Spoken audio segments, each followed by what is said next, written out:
हिंदी में यूपीएससी की तैयारी से संबंधित प्रोग्राम्स को देखने के लिए सब्सक्राइब करें स्टडी IQIAS हिंदी।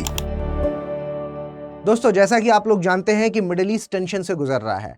ये लड़ाई वर्चस्व की लड़ाई होती जा रही है। इजराइल और ईरान दोनों आपस में युद्ध में भिड़े हुए हैं। यहाँ आपको पता है कि कुछ समय पहले न्यूज़ आ रही थी कि इजराइल ने सीरिया में ईरान की एम्बेसी है जो उस पर हमला किया, उसका बदला लेने के लिए कुछ समय बाद आपने देखा कि ईरान ने भी इजराइल पर मिसाइल से अटैक किया और उस वक्त इजराइल ने कहा था कि हम भी वापस अटैक करेंगे, रिटेलिएट करेंगे, इसका जवाब ज़रूर देंगे। और इसी बीच जो आज खबर आ रही है ये आप देख पा रहे हैं कि इजराइल ने ईरान के कुछ शहरों में ड्रोन से हमला किया है। हालांकि इस बात की पुष्टि अभी तक ना इजराइल ने की है और ना ही ईरान ने की है, लेकिन यूएस मीडिया, आप यहाँ पर देख पा रहे हैं, यूएस मीडिया ने इस बात को रिपोर्ट किया है कि वहां पर मिसाइल से अटैक किया गया है।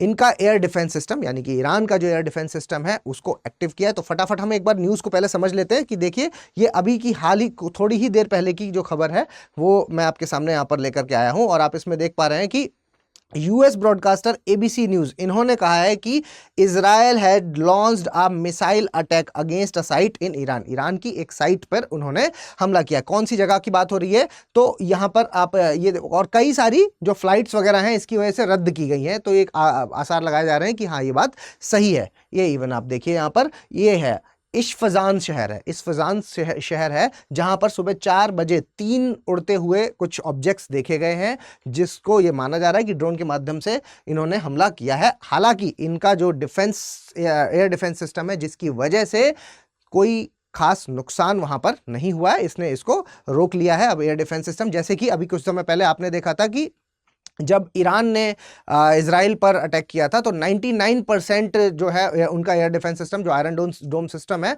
उसने उसको बचा लिया था। तो वहां पर भी कोई बहुत ज़्यादा क्षति नहीं हुई है। बिल्कुल वैसा ही यहाँ पर है, लेकिन फिर भी ये तो पाया जा रहा है कि हाँ इजराइल ने इस वक्त अटैक किया है, ऐसा ये मीडिया कह रही है। ठीक है, ये आप देखिए। और इसी वक्त आप इस बीच में आप ये समझ पा रहे हैं तबरीज शहर के लिए कहा जा रहा है जो कि नॉर्थ वेस्ट पार्ट में है ईरान के। और ये जो इस्फहान शहर मैंने आपको जो बताया, अगर मैं आपको इसकी लोकेशन दिखाऊं तो आप इसको देखिए, ये ईरान में इस्फहान शहर की लोकेशन आप ये देख पा रहे हैं। यहां पर बेसिकली ये फेमस क्यों है, क्यों इस जगह की स्ट्रेटेजिक इंपॉर्टेंस है यहां पर, वो इसलिए क्योंकि यहां पर ही ईरान अपना जो न्यूक्लियर पावर प्लांट है वो बना रहा है। ये वही जगह है जिसकी वजह से ये हमेशा चर्चा में रहा है, जिसकी वजह से हमेशा विवाद में भी रहा है।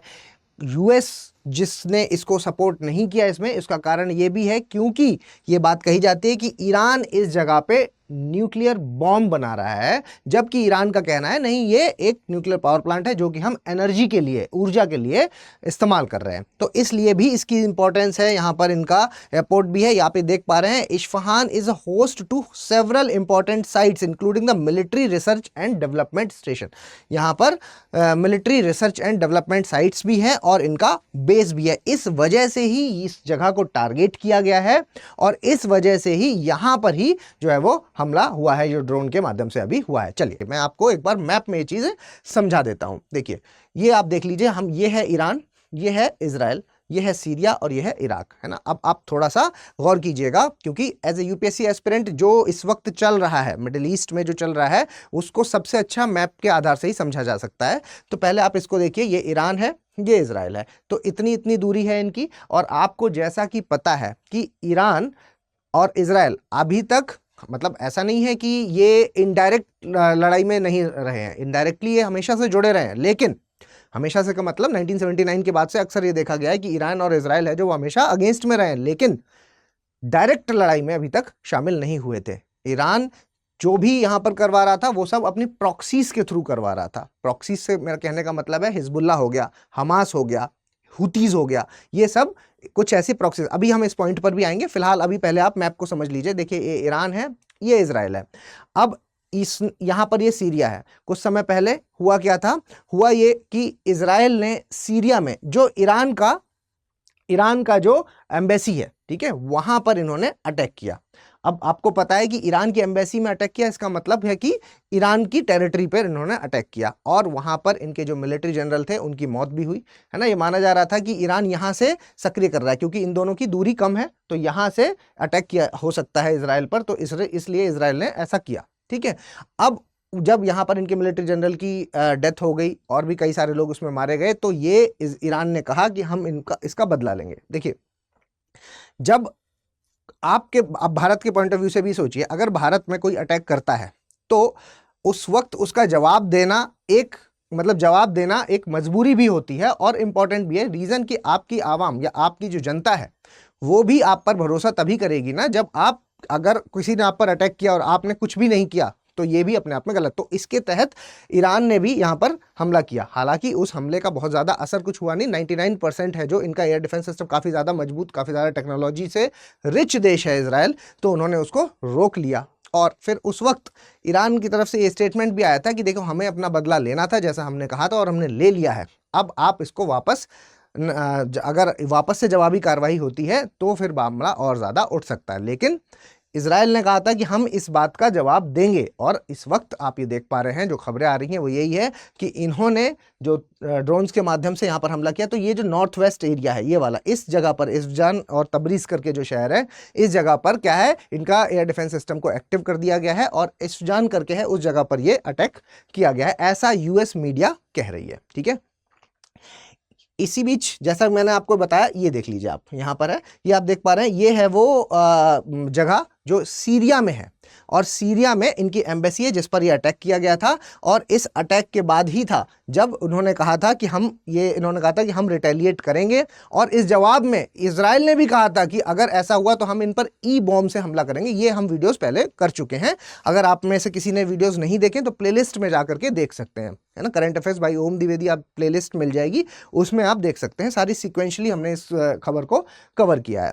ठीक है, तो फिर उसके बाद यहाँ से ये ई बॉम्ब वाली बात हुई थी और फिर उसके बाद आपने देखा था कि ये हिजबुल्ला, है ना, हिजबुल्ला ने भी कुछ जो ड्रोन्स हैं। अब हिजबुल्ला कौन है और हमास कौन है, ये भी मैं आपको थोड़ा सा यहाँ पर बता देता हूँ। देखिए, समझिए, कुछ प्रॉक्सी का मतलब क्या होता है, non state actors. Non state actors का मतलब क्या है, नॉन स्टेट एक्टर का मतलब गैर राज्य अभिकर्ता, यानी कि ऐसे लोग जिनकी अपनी कोई पॉपुलेशन नहीं, अपनी कोई टेरिटरी नहीं, अपनी कोई स्वायत्तता नहीं, यानी कि सॉवरेनिटी अपनी नहीं है जिनकी, तो उनको हम नॉन स्टेट एक्टर्स की कैटेगरी में रखते हैं।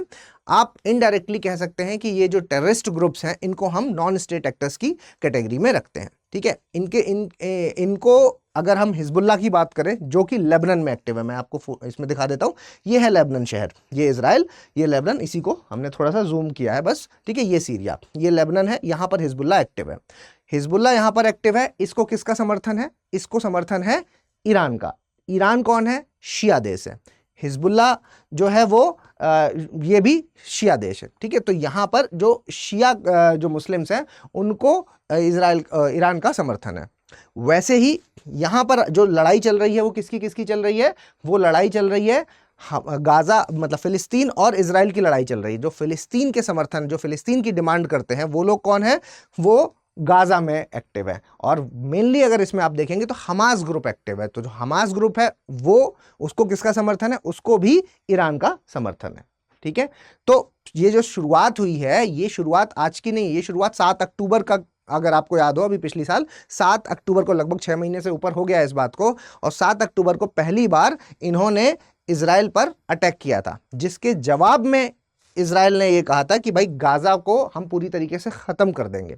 तो वहां से चीजें ट्रिगर हुई हैं और फिर जो जिनको इनका समर्थन मिल रहा है ना, जैसे ईरान को इस वक्त इनका समर्थन, तो इसलिए जो इजराइल है वो ईरान पर जो है वो आंख लगाए बैठा है। ठीक है, तो हालांकि इनको भी पूरा, अगर हम इजराइल की बात करें तो इजराइल को भी इस वक्त पूरा यूएस का समर्थन है और यूएस को इनका समर्थन है। इवन अगर आप ईरान की बात करेंगे तो ईरान को भी रशिया या चाइना का डायरेक्ट समर्थन मिल रहा है। ठीक है, तो आप ये देख पा रहे हैं कि इस पूरे युद्ध में ये इतना इंपॉर्टेंट क्यों है, मिडिल ईस्ट का होने वाला ये वाला जो युद्ध है, ये इसलिए भी ज्यादा इंपॉर्टेंट है क्योंकि इसमें बड़ी बड़ी सुपर पावर इन्वॉल्व है। तो आगे क्या होगा, क्या वो सारी अपडेट्स हम कवर करेंगे। फिलहाल मुझे आपके साथ ये जो रीसेंट अपडेट थी वो भी आपको पता होना चाहिए। ये वो हमले की फोटो है जो मैंने अभी आपको बताया, जो आपको लेबनान में जो हिजबुल्ला है उसने जब अटैक किया था तो उसने किस बिहाफ पे अटैक किया था, तो उसने इस पे किया था कि इजराइल ने इनका जो एक शहर है ऐता अल-शाब, इस शहर में जो साउथ विलेज है, इजराइल से बॉर्डर टच करता है, उस जगह पर इजराइल ने अटैक किया था, तो उसके रिटेलिएशन में ये हुआ है। ठीक है, तो ऐसा इनका कहना है। तो इस तरह की ये खबरें अभी सामने आ रही हैं, देखिए हिजबुल्लाह ने इसकी वो भी की थी। और इसके अलावा मैं एक और आपके साथ जो खबर है वो साझा करना चाहता हूँ हमारे P2I बैच से रिलेटेड। P2I बैच है जो वो आ चुका है सुबह वाला, जो कई बार स्टूडेंट्स बोलते हैं कि भाई सुबह अगर कोई बैच हो तो उसके बारे में बता दीजिए। तो ये लीजिए जानकारी कि ये जो सुबह वाला जो बैच है, ये जो बैच है ये आ चुका है। और अब इस बैच को आप एडमिशन इसमें आप ले सकते हैं। सुबह के 8 बजे वाला बैच है ये, और इसमें 18 किताबों का सेट है जो वो साथ में भी मिलेगा आपको, और 29,999 इसका प्राइस रखा गया। ओम लाइव कोड का इस्तेमाल करेंगे तो आपको मिल जाएगा। मेरे आपसे गुजारिश है कि अगर इनकेस आप इस बैच को लेते हैं तो पहले PDF को ओपन करके सारी डिटेल्स उसमें आप देख लीजिएगा। प्री से लेकर के इंटरव्यू तक की कंप्लीट प्रिपरेशन है जो वो यहाँ पर करवाई जाती है। इसके अलावा किसी भी तरह की कोई भी आपको इन्फॉर्मेशन चाहिए तो प्लीज़ मेरे साथ आप टेलीग्राम पर जुड़ जाइए। ओम द्विवेदी स्टडी IQ सर्च करके आप टेलीग्राम पर जुड़ सकते हैं। ये QR कोड है, इसके माध्यम से भी टेलीग्राम पर जुड़ सकते हैं। जल्दी मिलेंगे अगले लेक्चर में, तब तक के लिए धन्यवाद। हिंदी में UPSC की तैयारी से संबंधित प्रोग्राम्स को देखने के लिए सब्सक्राइब करें स्टडी IQ IAS हिंदी।